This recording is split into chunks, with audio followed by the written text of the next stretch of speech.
Assalamualaikum warahmatullahi wabarakatuh. Selamat pagi. Waalaikumsalam. Pagi, Pak. Waalaikumsalam. Selamat pagi, Pak. Waalaikumsalam warahmatullahi wabarakatuh. Share screen saya sudah terlihatkah? Sudah, Pak. Sudah, Pak. Sudah, Pak. Baik. Sudah.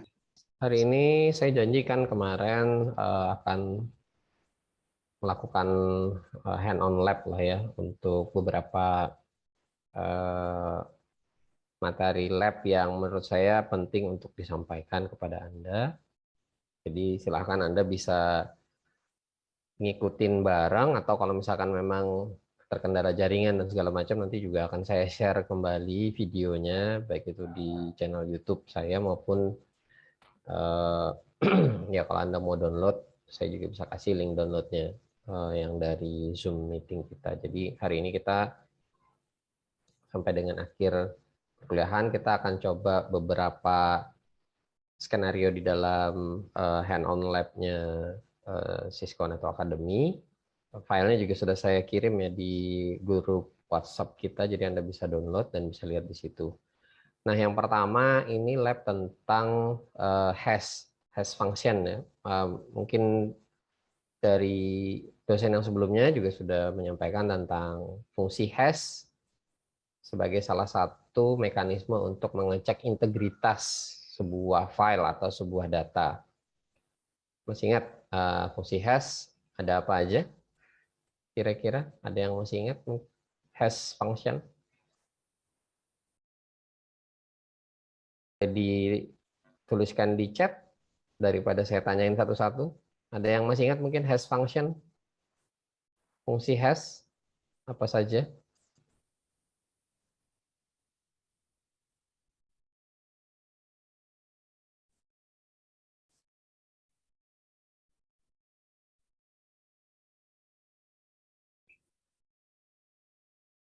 Halo, apakah ada yang bisa memberikan jawaban? Boleh pakai voice-nya, boleh juga dituliskan di kolom chat. Fungsi hash. Tadi sudah saya sampaikan bahwa fungsi hash digunakan untuk mengecek integritas file ya, atau sebuah data. Integritas artinya data itu tidak berubah atau tidak hilang sebagian atau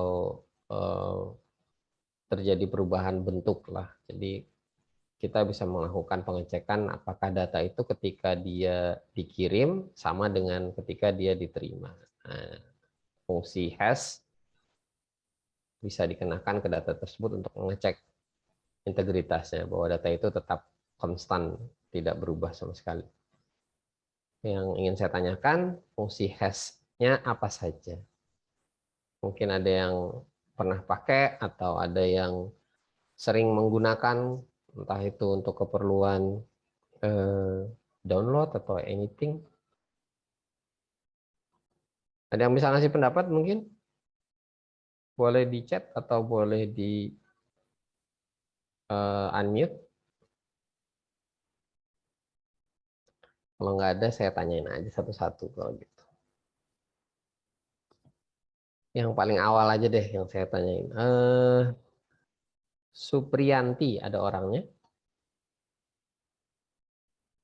Supriyanti? Halo?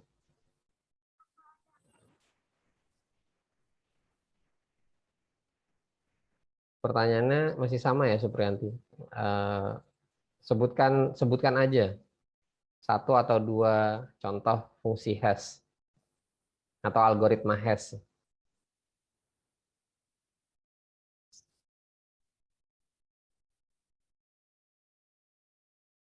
Supriyanti, ada orangnya?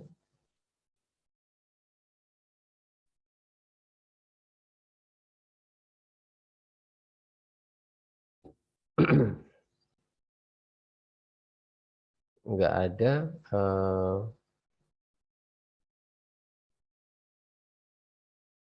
Muhammad Isra, ada orangnya? Halo, Muhammad Isra.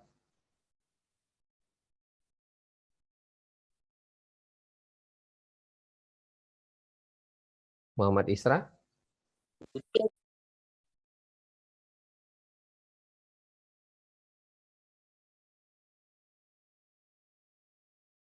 Tidak ada respon. Baik, satu lagi deh. Mariani Idrus, ada orangnya? Halo, Pak, saya boleh jawab? boleh, boleh. Fungsi hash itu dapat digunakan untuk mewujudkan beberapa layanan keamanan jaringan. Oke, yang saya tanyakan contohnya, contoh algoritmanya, fungsi hash. Ya tahu, Pak. Nggak tahu. Oke, baik. Nanti kita akan lihat ya fungsi hash kemarin sebenarnya kalau Anda masih ingat di beberapa perkuliahan kita ada saya singgung beberapa kali. Biasanya juga fungsi hash ini dipakai untuk menyimpan password. Jadi password Anda kalau Anda pakai layanan-layanan di internet itu tidak disimpan dalam bentuk password ya. Jadi kalau misalkan kita punya, sebagai contoh aja gini, kita punya, saya coba ganti.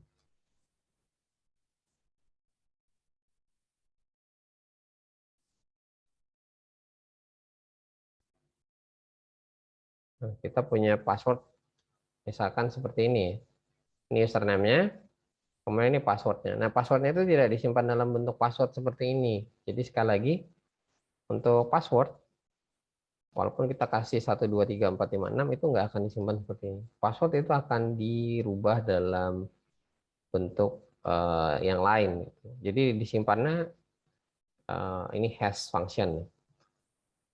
Hash function, kemudian ini ada karakternya. Makanya kalau kita lihat di sini, ini dirubah jadi seperti ini. Nah, ini hash. Kalau nggak salah ini MD4 mungkin atau MD5 ya. Message Digest versi 4, Message Digest versi 5. Jadi sekali lagi salah satu fungsi hash itu bisa digunakan untuk menyimpan password. Jadi password tidak disimpan dalam bentuk stringnya seperti ini. Jadi tidak menuliskan string. Sekali lagi yang disimpan adalah fungsi hashnya. Nanti dicocokkan. Jadi kalau misalkan kita masukkan password, gitu, masukkan password, nanti saya akan contohkan ya di labnya. Misal masukkan password 654321 gitu. Nah ini nanti dikenakan fungsi hash gitu. Hasil hashnya seperti apa? Pastinya enggak seperti ini. Nanti dicocokkan apakah hasil hashnya ini sama dengan hasil hash yang ini. Jadi hasil hash kita pas waktu mengisikan password itu akan dicocokkan. Ya, ini contoh saja ya. Nanti kita akan lihat di prakteknya. Ya, saya kembali ke modul prakteknya dulu. Nah, ini di sini kita nanti bisa lihat kalau kita punya file, contohnya misalkan kita bikin pakai Notepad, boleh pakai yang lain kok, boleh pakai Word, boleh pakai anything lain. Tapi untuk sederhananya kita pakai Notepad aja. Kemudian nanti kita klik save filenya, kemudian kita hitung. Ini ada banyak sebenarnya di internet program-program untuk menghitung hash function, termasuk yang online ya. Kita bisa hitung secara online atau basisnya web. Jadi kita buka browser, nanti di web itu ada layanan-layanan untuk menghitung hash function. Sekaligus nanti kita bisa lihat pemanfaatan hash ini. Tadi saya sudah sebutkan salah satunya untuk menyimpan password. Mungkin salah duanya nanti kita akan lihat di skenario yang lain. Nah ini Anda bisa install salah satu aplikasi untuk menghitung hash namanya Hashcalc versi 2. Nanti di sini kita akan coba melihat hasil perhitungan hashnya ya, hasil perhitungan hashnya. Oke. Setelah itu kita nanti coba rubah isi file hashnya, kemudian kita hitung ulang. Dihitung ulang apakah hasil perhitungannya ini sama atau beda. Jadi hasil perhitungannya ini sama atau beda. Nah itu untuk mengetahui bahwa hash itu tidak berubah. hash-nya tidak berubah. Atau kalau misalkan memang kita otak-atik filenya ya berarti berubah. Oke. Saya sudah install aplikasinya Hashcalc. Sorry,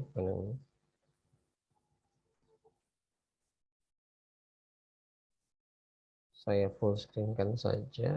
Ini aplikasinya sudah saya install. Kemudian tadi kita diminta untuk membuat sebuah file pakai Notepad ya.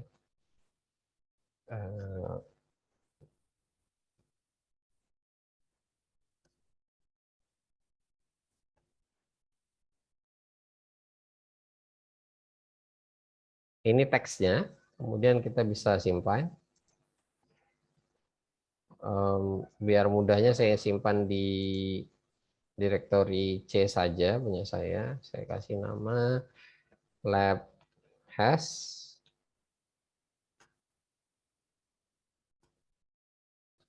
Kemudian di save. Oh, harus administrator. Harus saya taruh di D aja deh kalau gitu. Oke. Sudah. Ini bisa kita close. Kemudian kita bisa ke hash calculate calc-nya untuk menghitung. Kita pakai MD5 aja ya. Ini standar yang lumayan banyak digunakan. Selain itu juga ada SH1 dan SH2 ini juga. Atau kalau mau sekalian ya boleh juga nih sekalian. Jadi kita bisa lihat. Kemudian datanya tadi kita simpan di D. Ini di open. Kemudian kita bisa klik calculate. Nah, ini adalah hash function. Nah, ini bisa kita save ya. Bisa kita save.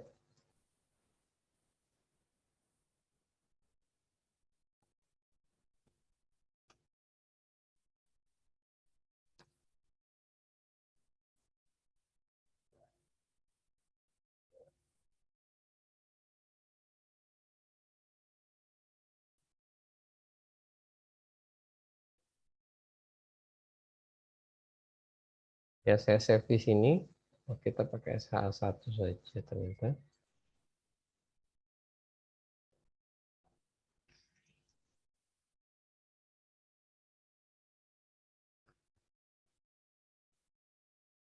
Nama filenya ini ya, lab hash tadi.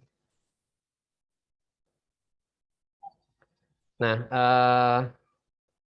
kalau misalkan file tadi kita rubah atau skenario gini, file itu kita kirim ternyata filenya berubah di tengah jalan. Filenya korup atau berubah lah intinya. Jadi misalkan ini ternyata filenya berubah, ada yang ngotak-ngatik atau ada yang mengganti. Ini saya rubah sederhana aja. Ini kan nggak ada yang saya rubah ini ya. Huruf besar, huruf kecilnya sama-sama. Saya ganti spasinya saja. Saya tambahin spasi, misalkan saya tambahin spasi di sini. Oke, ini saya save.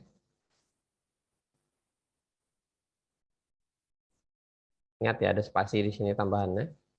Kemudian ini saya close. Kita bisa hitung ulang di sini. Ya, ini masih sama posisinya. Kita calculate lagi. Nah, ini sudah berubah. Walaupun saya cuma mengganti spasinya. Ya, ini kita bisa bandingkan hash-nya.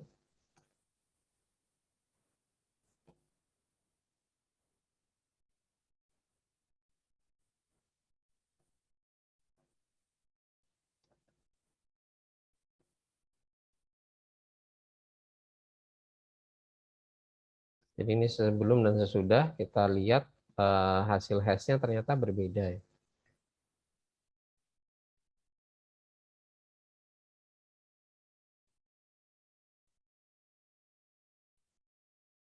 Ya, beda kan?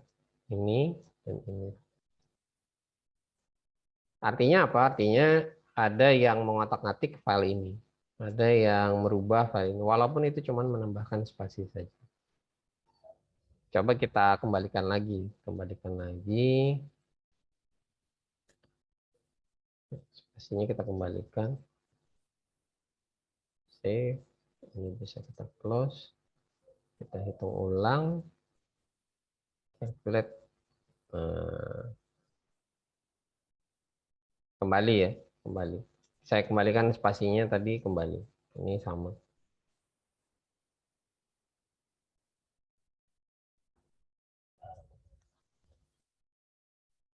Oke, ini saya penasaran ya. Benar nggak hashnya ini? Kita coba aja di sini. Ini bisa teks. Nah, ini kita masukkan datanya 1, 2, 3, 4, 5, 6. Kita calculate. Oh, beda ternyata. Ini fungsi hashnya ternyata punya sendiri ya mereka. Mungkinan bukan MD5 atau MD4. Jadi mungkin Zoom meeting punya algoritma sendiri. Coba saya coba yang lain, mau nggak ya? Calculate. Nggak ada yang sama ternyata. Oke, ini kemungkinan besar si Zoom meeting punya fungsi hash sendiri. Saya cari ternyata nggak ada yang sama di sini. Oke, ya ini kalau di password nanti yang disamakan itu ya fungsi hashnya. Ini saya ambil contoh tadi MD5 atau MD4 aja deh. MD4.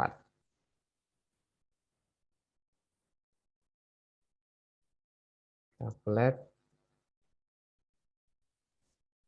Nah ini ya hasilnya.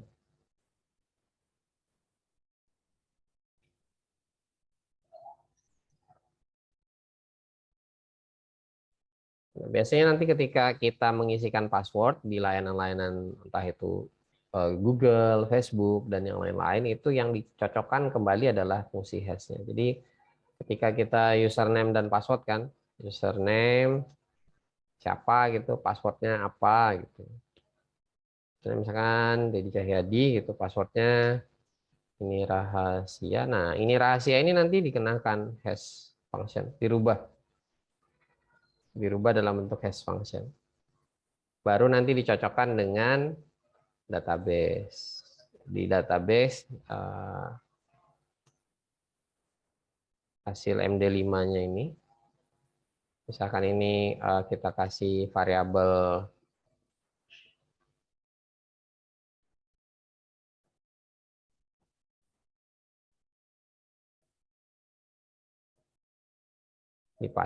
di database juga field-nya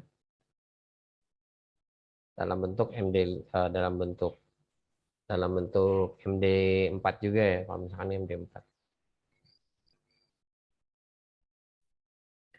Kalau sama,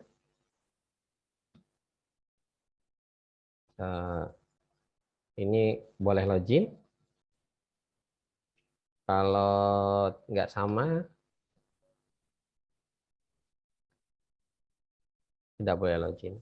Jadi sekali lagi, salah satu implementasi MD5 atau Message Digest 5 maupun fungsi hash yang lain, selain mengecek integritas sebuah file yang ditransmisikan atau dikirimkan tidak berubah atau tidak korup atau ada yang mengotak-atik walaupun itu spasi,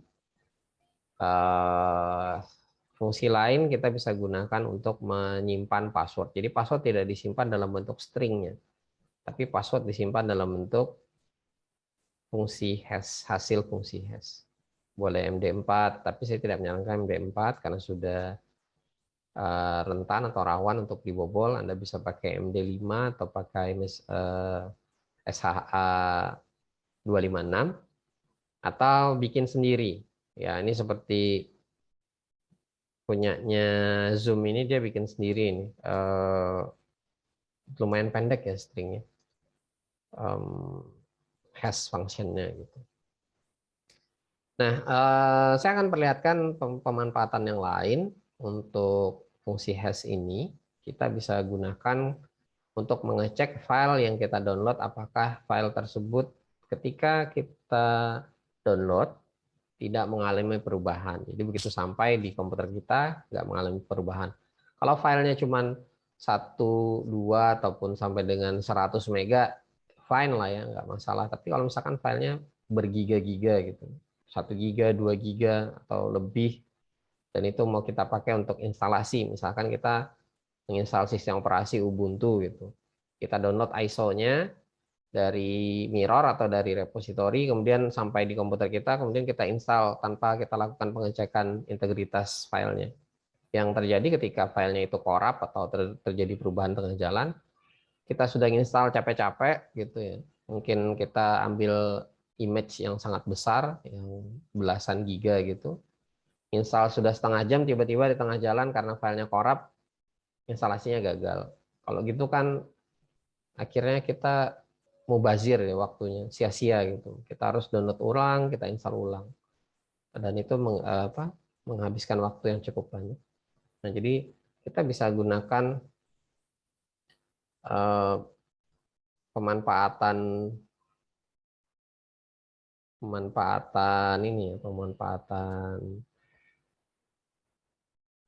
hash ini untuk mengecek apakah file yang kita download itu masih sesuai integritasnya atau berubah. Ya, ini saya ambil contoh aja salah satu repositori Ubuntu yang ada di Indonesia. Biasanya repositori Linux itu dilengkapi dengan file hasil perhitungan hash. Jadi setiap file yang di sini, ini file ya. Kalau kita mau download, maka kita bisa memanfaatkan nilai hash yang ada di sini untuk melakukan perhitungan apakah file yang kita download masih sesuai dengan asalnya atau tidak mengalami perubahan sama sekali, sehingga pada saat kita instalasi itu lancar gitu. Kalaupun ada crash, itu crashnya akibat mungkin di komputer kita ya, bukan crash akibat filenya. Jadi ini untuk menghindari kalau kita install filenya gede gitu.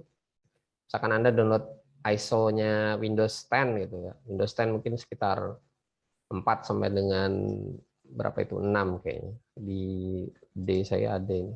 Nah, ini Windows 10 sekitar 4 giga gitu. Kalau Anda download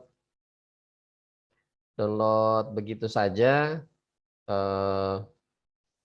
kemudian Anda install, ya itu nekat namanya, tanpa melakukan perhitungan MD5. Jadi ini kita bisa lihat, bisa kita klik. Nah, ini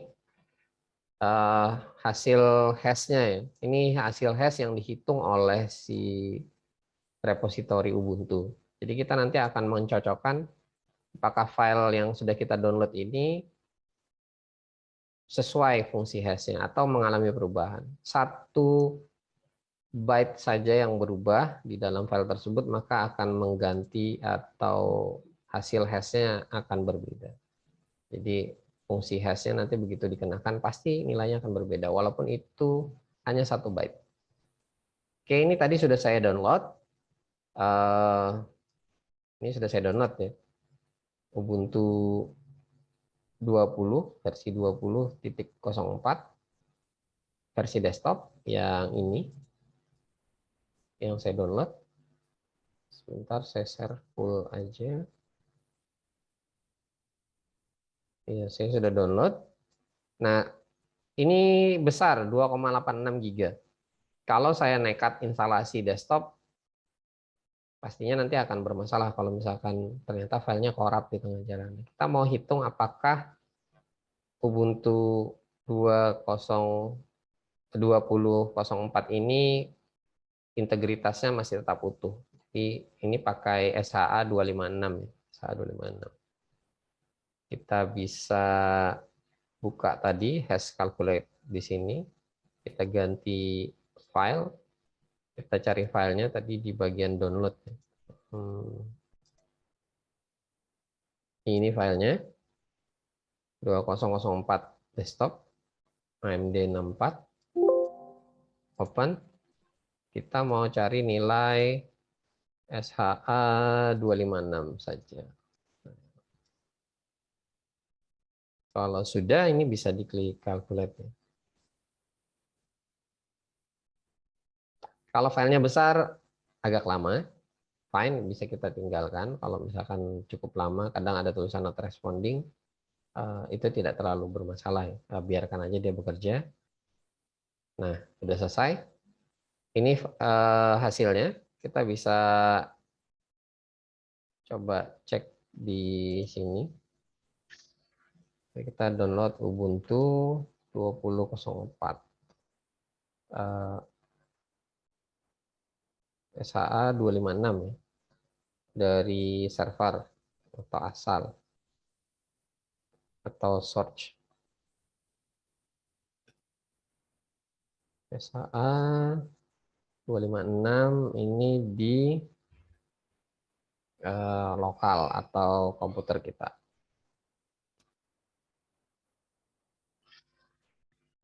Ini yang sudah di-download. Kemudian yang dari asalnya yang ini, tinggal kita bandingkan, harusnya sih sama. Nah, sama ya, antara yang atas. Artinya Ubuntu yang kita download ini tidak mengalami perubahan. Nah, beberapa download manager itu punya fitur untuk mengecek langsung fungsi hash ini. Jadi beberapa download manager, ini saya ambil contoh lagi yang kedua ya, ini untuk Ubuntu server ya, ini di beberapa download manager punya fungsi untuk mengecek ini. Jadi kita nggak perlu pakai software bawaan yang lain gitu. Jadi kita bisa, ini saya contohkan pakai JDownloader. Nah di sini ada fitur kita bisa ngecek di bagian bawah ini, tinggal kita masukkan yang tadi hash functionnya dari server mirror Ubuntu, tinggal kita masukkan di bagian bawah. Nanti begitu dia selesai download, dia akan langsung otomatis melakukan kalkulasi SHA 256-nya ini. Kalau dia cocok, maksudnya kalau dia match, dia akan ngasih tahu bahwa ini match, bisa digunakan file downloadannya atau tidak korup. Tapi kalau dia berbeda hasilnya, maka dia akan ngasih tahu hasil perhitungan SHA 256-nya berbeda dengan yang ada di server, mau download ulang atau mau dipakai, ya tentu saja itu dengan resiko masing-masing. Jadi salah satu fungsinya lagi untuk message digest, hash function SHA atau MD5 juga ada ya, message digest 5 juga bisa di sini, atau SHA 1 atau SHA versi 2 atau 256. Ini bisa kita gunakan untuk melakukan pengecekan integritas file yang kita download di sebuah server. Dan biasanya server-server mirrornya Linux ataupun bukan mirror ya, server utama, dan juga file-file yang cukup besar itu selalu menyediakan perhitungan perhitungan hash function ini selalu disediakan. Fungsinya agar kita bisa pakai di download manager kita untuk mengecek apakah file yang kita download ini aman, tidak berubah sama sekali. Oke, sampai sini mungkin ada yang mau ditanyakan? Tadi ada 3 berarti fungsinya ya. Hash function. Ada yang mau nanya mungkin?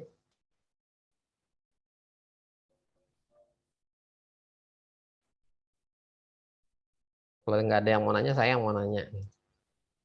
Pak, saya izin bertanya, Pak. Boleh.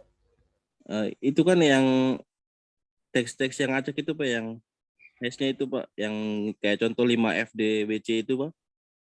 Apa bisa diubah ke plain text-nya yang asli, Pak? Yang mana itu? Contohnya itu yang di Ubuntu itu, Ini, Pak. dikembalikan. Nggak Ya. bisa. Hash function ini satu arah.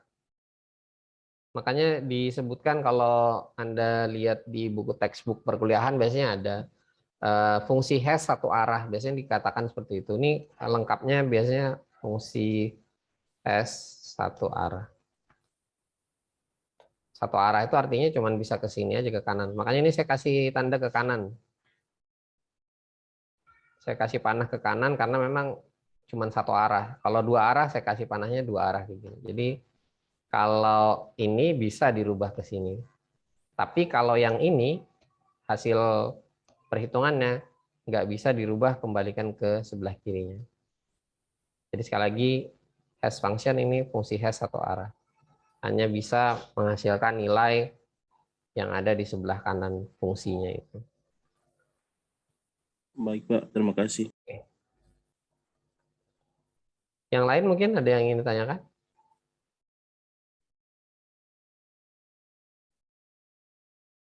Jadi fungsi hash yang pertama bisa digunakan untuk menyimpan password, yang kedua ini untuk pengecekan integritas sebuah file, kemudian yang ketiga untuk pengecekan integritas data atau file yang ditransmisikan atau di-download lah, sederhananya begitu ya.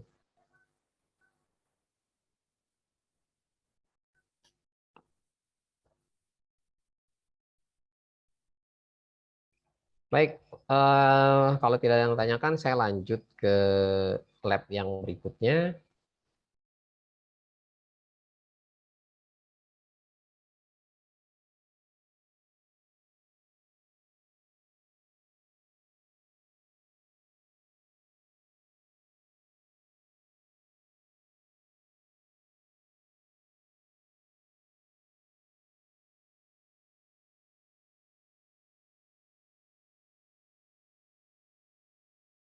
Ya, ini juga nggak kalah penting ya.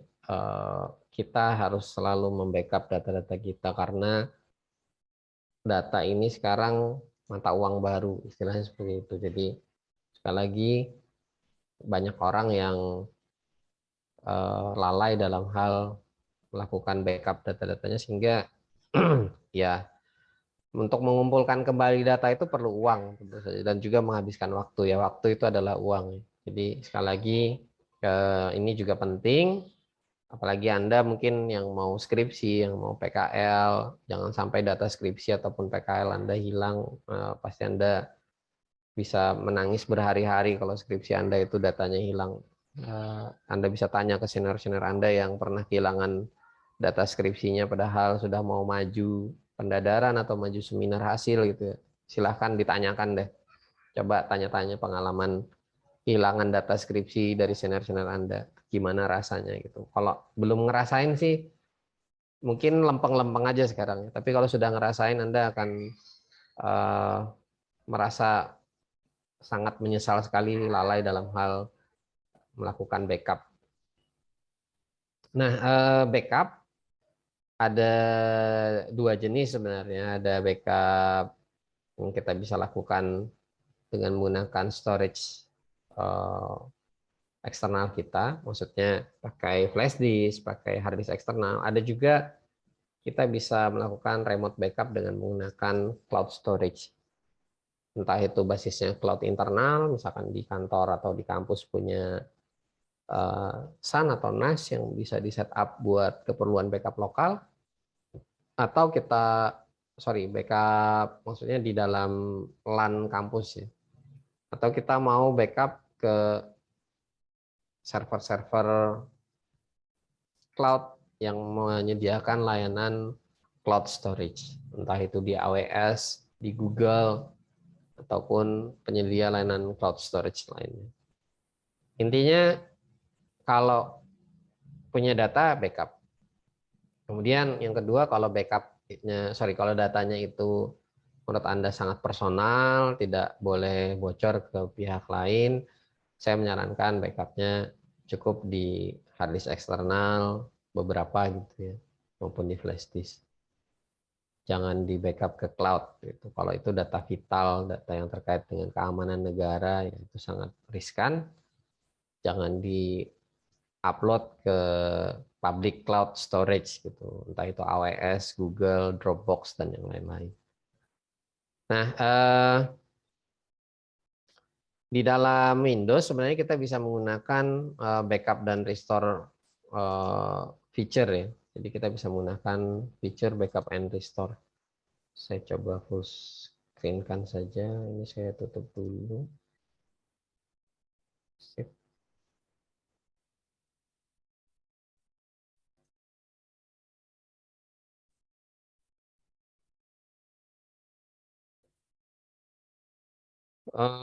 Ini Windows 7 dan Windows 8. Kalau Windows 10 juga ada ya, backup.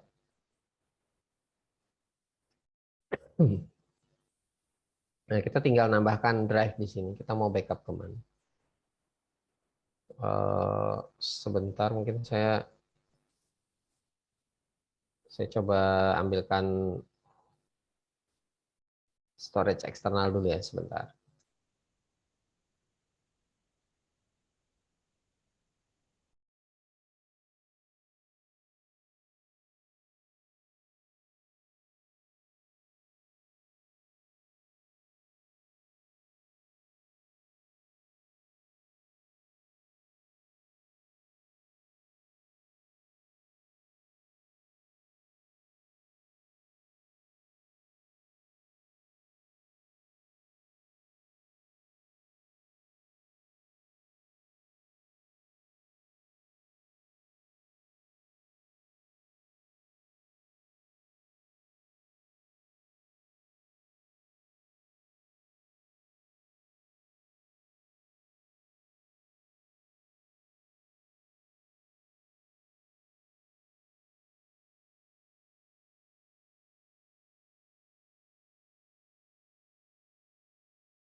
Oke, saya sudah mounting drive eksternal. Nah, ini kita bisa tambahkan drive yang kita gunakan. Nah, kalau kita mau mengcustom, jadi cukup sederhana ya, tinggal di add gitu udah gitu. Nanti dia akan melakukan backup ke dalam hard disk eksternal kita, ataupun kalau misalnya kayak flash disk ke flash disk kita. Kalau kita mau custom, kita bisa klik more option.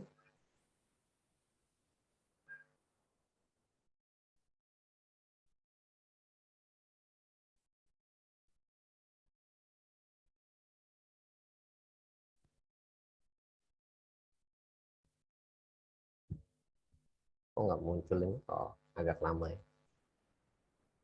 Nah, ini kita bisa tambahkan folder mana saja yang mau kita backup di sini. Kemudian kita juga bisa nge-backup per berapa gitu ya. Mau harian, mau per jam gitu. Kalau kita tergolong orang yang sangat produktif dalam menghasilkan file atau tulisan, misalkan Anda lagi skripsian, serius banget dengan skripsinya, dalam jangka waktu sekian menit itu pertumbuhan tingkat file ataupun editan segala macamnya cukup cepat, Anda bisa pilih yang agak di bawah ya waktunya. Jadi ini disesuaikan dengan kebutuhan saja. Tapi kalau misalkan lambat dan segala macam ya mungkin Anda bisa pilih harian. Kemudian folder mana yang mau Anda backup, misalkan Anda punya folder khusus buat skripsi ya silahkan Anda bisa pakai. Kemudian lain-lain ya bisa Anda tambahkan, misalkan Anda pakai drive yang lain juga bisa Anda tambahkan lagi di sini. Ya, jadi intinya backup seperti itu. Nah, saya coba ini kan pakai Windows ya. Kalau di lab ini kita bisa disarankan menggunakan Windows. Ya ini yang tadi saya sampaikan. Kalau misalkan kita pakai basisnya cloud, Anda bisa pakai Google Drive, Dropbox, Amazon AWS. Ya kalau ada yang pakai Apple bisa pakai iCloud dan yang lain-lain. Juga bisa seperti ini. Silahkan. Saya yakin Anda sudah sangat sering sekali menggunakan Google Drive, atau mungkin beberapa yang pakai Apple juga biasa pakai iCloud. Nah, saya ingin coba yang something else, yang lain, dengan menggunakan aplikasi di sini. Aplikasinya di luar dari Windows. Sebentar.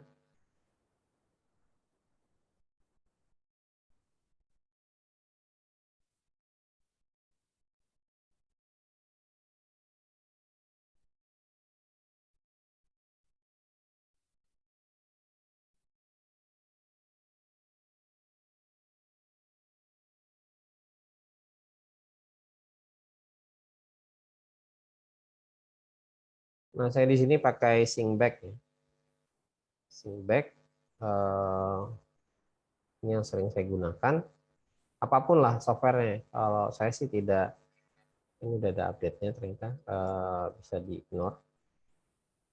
Apapun softwarenya nggak ada masalah, yang penting Anda familiar. Ini saya cuma mencontohkan salah satu yang sering saya gunakan adalah Syncback versi gratisan.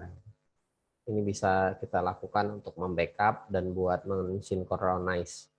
Synchronize itu artinya dia membuat dua buah folder yang sama persis. Sama persis. Kalau backup itu menyalin dari satu tempat ke tempat yang lain. Jadi bedanya antara backup dan synchronize itu di situ. Nanti kita akan lihat skemanya untuk di Syncback free ini seperti apa. Oke, ini bisa Anda download. Saya coba.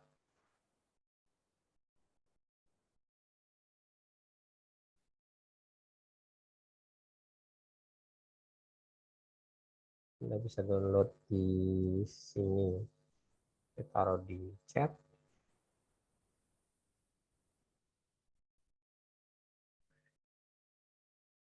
Silahkan Anda download. Ini udah versi 10, yang saya punya ini versi 9. Ya. Tadi ada pemberitahuan, ada update-nya ternyata.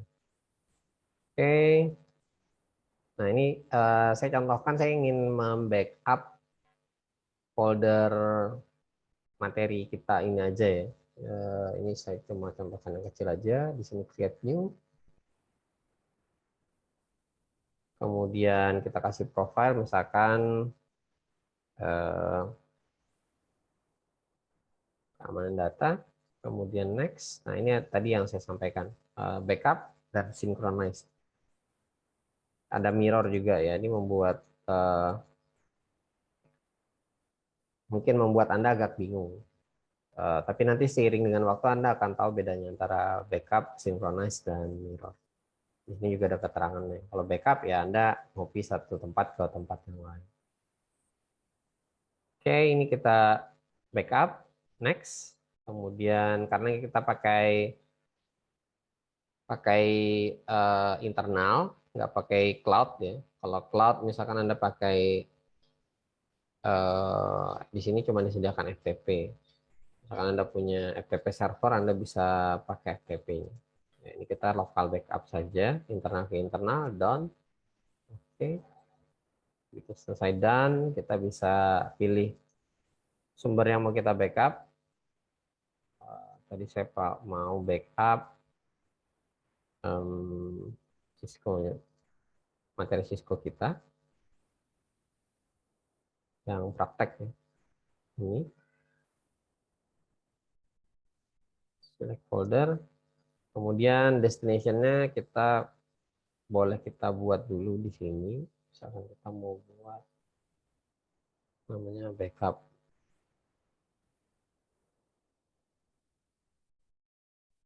Ini kita pilih di bagian E, backup, select folder. Kalau tidak ada yang mau kita otak-atik, kita bisa oke kan. Kecuali kita mau bikin ini ya, bikin filter tertentu. Ini kita oke kan. Kalau dia minta simulasi, silahkan kalau Anda mau simulasikan, tapi kalau saya jarang pakai simulasi. Saya kliknya no.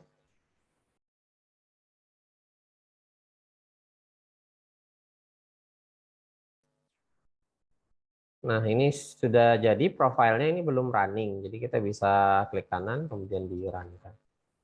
Atau kalau mau klik bawah ini juga bisa ya. Run. Ini cuma notifikasi yang ngasih tahu beberapa informasi. Kalau nggak ada masalah, Anda bisa continue run.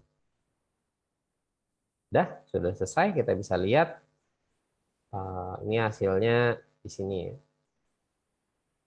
Nah, ini backup. Hasilnya tadi di folder backup. Mungkin ada yang bertanya gitu ya, bedanya apa Pak antara pakai aplikasi dengan kita copy paste aja dari ini dari Microsoft Windows Explorer-nya gitu. Ya kalau pakai aplikasi seperti ini biasanya lebih termonitor yang pertama. Yang kedua kita bisa setting beberapa parameter. Misalkan kita mau setting filternya tadi ya, kita memilih beberapa folder di dalamnya tadi, atau kita mau ini menjadi background proses gitu, nggak jadi proses yang utama sehingga tidak terlalu memakan resource, dan juga setting yang lain. Kemudian kita juga bisa di post, bisa di resume dan yang lain-lain. Jadi dengan software backup ini sebenarnya jauh lebih apa ya, jauh lebih banyak parameter yang bisa kita setting dari sekedar copy paste biasa di Windows Explorer. Saya lebih prefer menggunakan ini. Dan kita juga bisa buat penjadwalan. Kita mau jadwalkan kapan backupnya segala macam itu juga bisa ya. Ya mirip seperti yang dari Windows tadi. Cuman bedanya kalau yang Windows tadi itu kalau menurut saya kurang fleksibel karena memang itu tools bawaannya Windows ya. Nggak banyak yang bisa kita otak-atik, tapi kalau kita pakai tools dari pihak ketiga seperti Syncback Free ataupun model-model yang lain yang sejenis, banyak hal yang bisa kita custom untuk keperluan backup maupun keperluan synchronize file-file kita. Oke, mungkin itu untuk yang bagian kedua ini. Ada yang mau ditanyakan?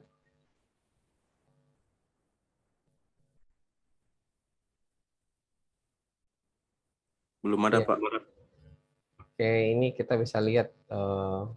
Sebentar, saya coba perlihatkan. Isinya harusnya sih sama ya.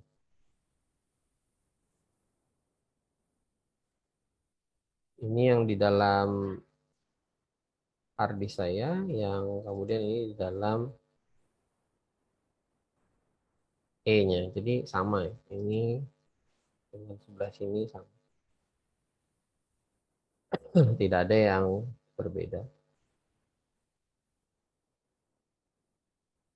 Nah, dari sini juga mungkin Anda bisa lihat kalau kita backup dengan menggunakan software backup itu timestamp-nya nggak berubah ya. Timestamp-nya tetap sama. Tapi kalau Anda copy paste biasanya timestamp-nya agak berbeda. Date modify-nya ini agak berbeda. Oke. Baik, tadi ada yang info, nggak ada yang nanya. Saya coba lab yang terakhir.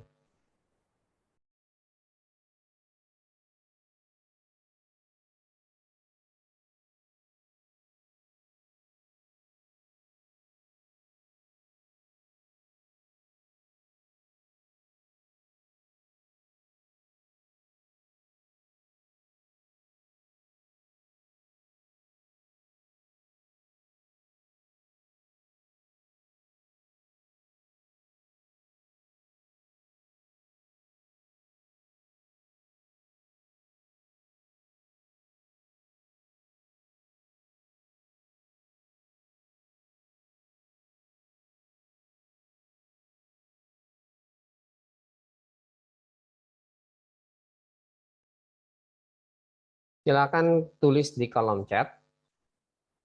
Anda pakai layanan sosial media apa saja. Ini saya contohkan ya. Saya pakai Twitter dan Instagram.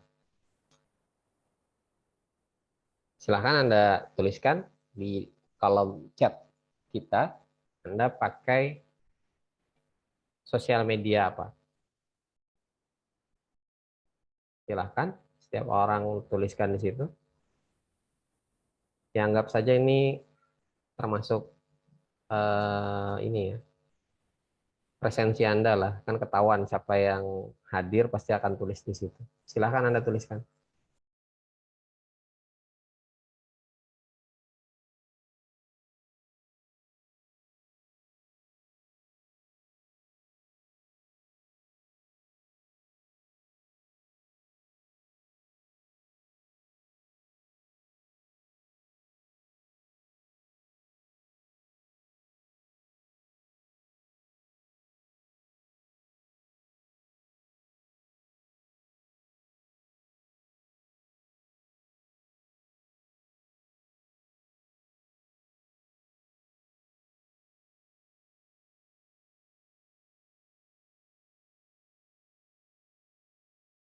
Baru 3 orang, yang lainnya apakah tidak hadir? 4 orang, 5.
Oke, lumayan banyak sudah, terima kasih.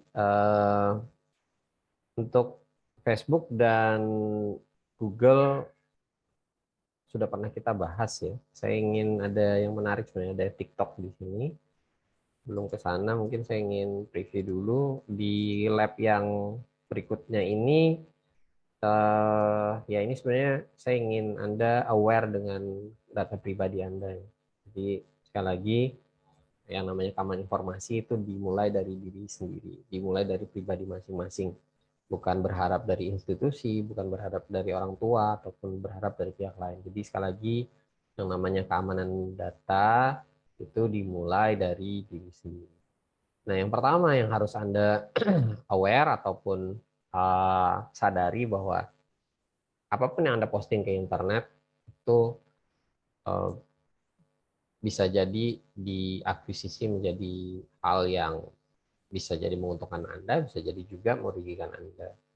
Kita tidak pernah tahu ya di mana Anda posting, dan mungkin juga tidak pernah membaca yang namanya term and condition, istilahnya term and condition, syarat dan ketentuan. Nah, pada saat mendaftar biasanya juga kita dikasih tahu ini loh yang akan kami kenakan syarat dan kondisinya kepada Anda. Itu kadang kita cuma next saja. Di sini Anda diminta untuk mempelajari berbagai macam kebijakan persyaratan layanan yang dikeluarkan oleh perusahaan-perusahaan yang tadi Anda sebutkan, perusahaan pemilik layanan-layanan sosial media maupun layanan apapun lah yang ada di internet. Ya mungkin ada yang pakai Facebook, Instagram, Twitter, Pinterest. Ya mungkin juga bukan sosial media ya, seperti layanan-layanan Google mungkin paling banyak. Ini nggak disebut ya. Google Drive contohnya kalau di sini. Kemudian kalau Microsoft by default biasanya OneDrive gitu. Ya, mungkin Anda sebagian tadi saya lihat ada yang pakai Telegram juga. Nah, yang mungkin lagi banyak viral, ini nanti bisa Anda jawab sendiri. Yang banyak viral, TikTok. Kita coba lihat deh yang TikTok. Ini kebijakan privasinya dari TikTok. Saya bisa taruh di chat. Silakan Anda buka dari browser masing-masing. Jadi TikTok ini ketika Anda klik next, oke, setuju, agree, submit, itu sama dengan Anda menyetujui hal-hal yang disampaikan oleh TikTok di dalam term and condition, syarat dan ketentuan dari penggunaan TikTok. Ya, Anda tunduk terhadap segala pasal-pasal yang disampaikan oleh pihak TikTok. Nah, walaupun bukan dia saja sih, bukan cuma TikTok saja, tapi seluruh penyedia layanan di internet itu selalu bilang bahwa mereka berkomitmen dengan data pribadi kita. Nah, saya sih susah percaya 100% karena kalaupun bol gitu, kita nggak bisa nuntut mereka gitu. Karena mereka uh, tidak berada di yurisdiksi negara Indonesia gitu. Nah, kalau kita lihat di sini, pada saat Anda daftar, ya,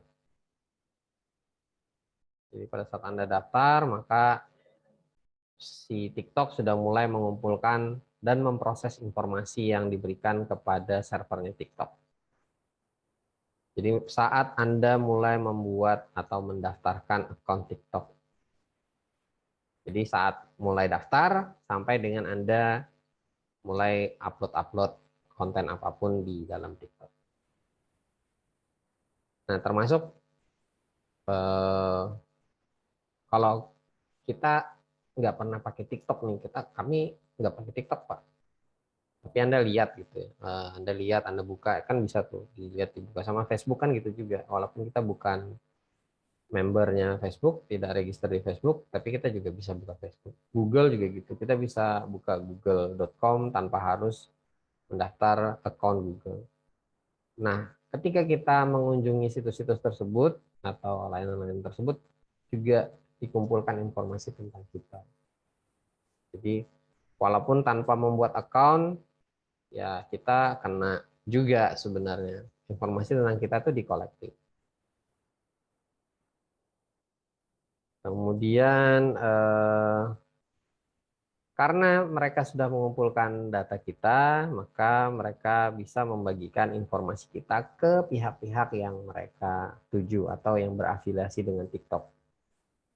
Jadi TikTok punya hak untuk membagikan informasi Anda gitu ya. Ya, ini di sini dituliskan.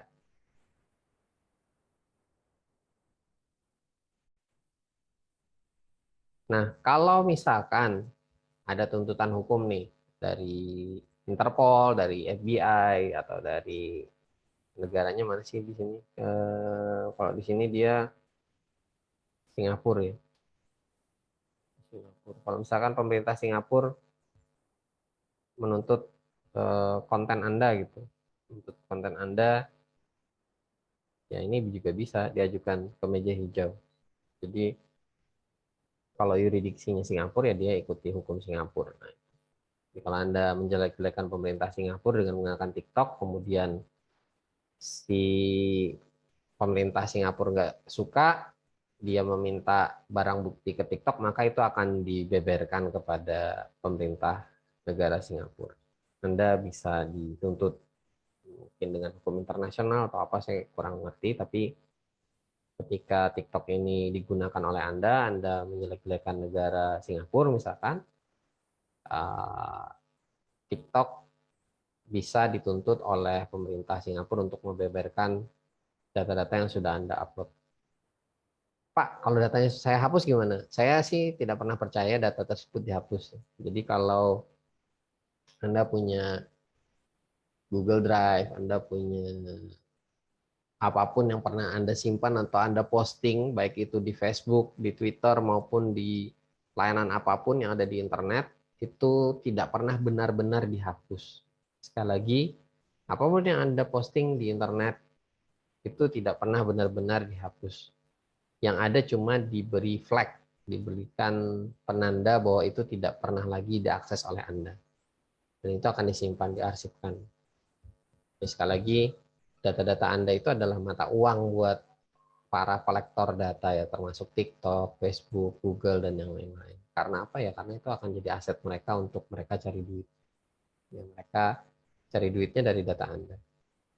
Sekali lagi, awareness itu muncul harusnya dari pribadi masing-masing. Kemudian di sini juga disampaikan berapa lama dia menyimpan informasi. Ya, ini saya juga nggak terlalu percaya ya. Dia nyimpan informasi retensinya itu ada yang 50 tahun, ada yang 75 tahun. Saya sih tidak terlalu percaya dengan itu.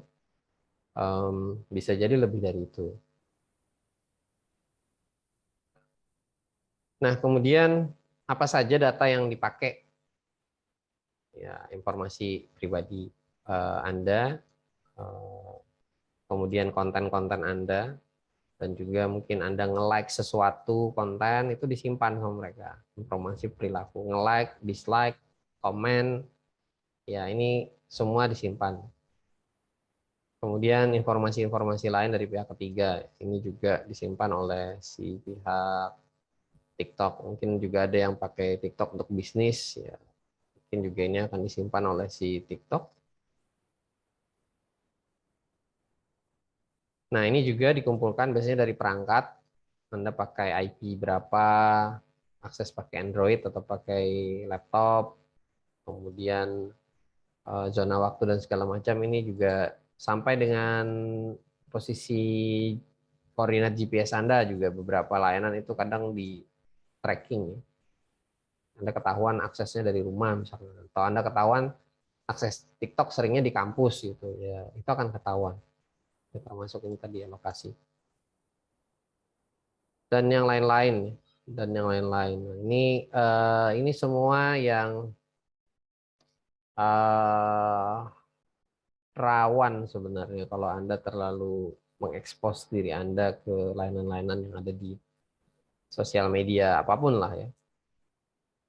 Nah, kita coba lihat lagi yang kemarin yang pernah saya sampaikan terkait dengan keamanan data pribadi.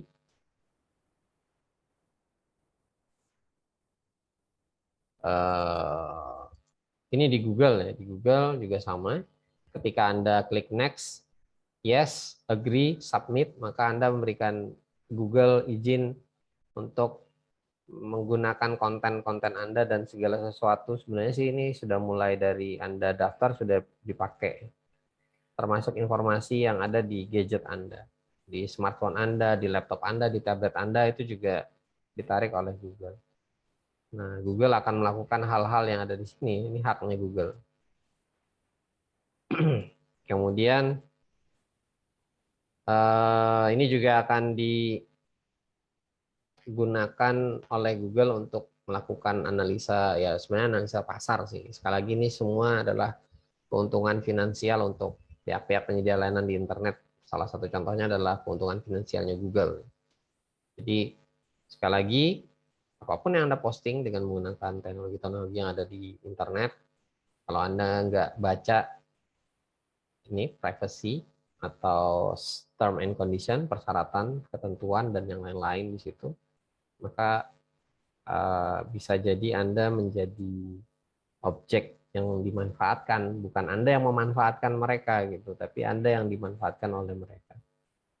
Termasuk di Facebook ya. Kalau Anda baca juga term and condition-nya di sini, maka Anda akan tahu bahwa ketika mengklik next, yes, submit, register, dan yang sejenisnya dengan itu, berarti Anda sudah memberikan izin. Anda sudah memberikan izin kepada pihak Facebook untuk, ya, Anda memberikan izin kepada pihak Facebook untuk mengambil data-data Anda. Apa saja yang diambil ya, ini sih banyak ya, Anda bisa baca nanti di facebook.com/term. Kemudian ini akan digunakan bukan hanya di Facebook, tapi juga di afiliasinya. Instagram, WhatsApp, dan yang lain-lain. Ya, kalau ada game-game yang ada di Facebook termasuk itu juga. Jadi sekali lagi penting untuk Anda aware dengan data-data pribadi Anda, jangan sampai Anda umbar sebebas-bebasnya yang ada di internet. Ya, ini Anda nanti bisa gunakan untuk mengisi ini, mengisi kolom-kolom yang ada di sini. Informasi tadi sudah saya sampaikan, atau Anda kalau mau lihat masing-masing layanan tadi punya, ini wajib ya, secara hukum ini wajib disertakan. Jadi mereka pasti punya term and condition. Ya, kita tunduk ketika kita klik agree, yes, submit, next, kita tunduk dengan policy, term and condition maupun term of service istilah lainnya, TOS, term of service, yang digunakan oleh penyedia-penyedia layanan di internet. Anything ya layanannya, bukan hanya layanan sosial media, tapi apapun yang seolah-olah sifatnya gratis, padahal ini sebenarnya memanfaatkan data-data Anda untuk keuntungan finansialnya mereka. Jadi tidak ada yang benar-benar gratis sebenarnya di internet. Mungkin itu yang bisa saya sampaikan untuk 3 lab activity kita. Silahkan Anda